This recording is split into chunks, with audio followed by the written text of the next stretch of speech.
Friends, Dr. Murphy, another WTF series. Now, let me explain the spiritual, psychological, and philosophical underpinnings of WTF, or gaslighting, as I've survived. Many human beings have survived this craziness. The truest word of God, in my opinion, is Christ on the cross. Father, forgive them, for they do not know what they're doing. Maybe Christ said they don't know WTF they're doing, right? Christ also said, welcome thy future. In other words, be not afraid. Christ taught us that over and over. And I think what the New Testament is about is God speaking through God's only Son, Jesus Christ. Hey, I've got you covered. Folks, I created all of you. I created everything, and I'm going to bring you home to heaven. Okay? We're going to have a big party at the end of the day. The psychological stuff is that we were born to misunderstand, fear, judge others, and we project our stuff onto them. Okay, that's psychology 101. Philosophical underpinning is this. I used to believe we had free will, not after the craziness I've endured over the last 5 years, including Attorney General Phil Weiser, who controls our state, gaslighting me out of medicine after I practiced 45 years.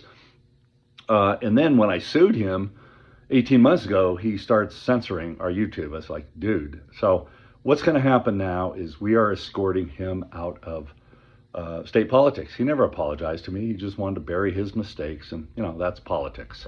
Okay. Now, when we go through these quickly, keep in mind that God created Donald Trump.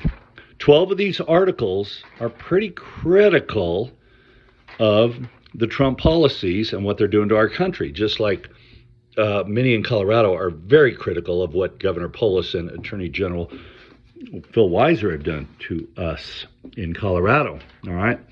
But let's end with this one. America is rewriting the social contract.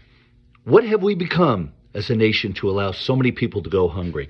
This author concludes, the damned ask, when had they failed to do all that for him? Jesus replies, truly I say to you, as you did not do it to the least of these, you did not do it to me.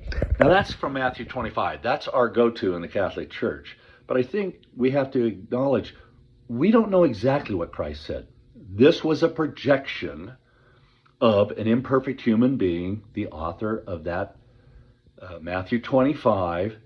And in a way, it makes God tiny because there's so much talk of hell and brimstone in the Bible, and we have to understand we human beings don't choose all the sufferings.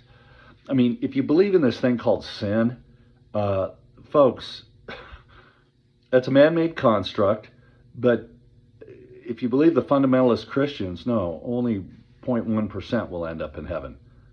Really? That's not our God. Our God created us all to save us all and have a big party.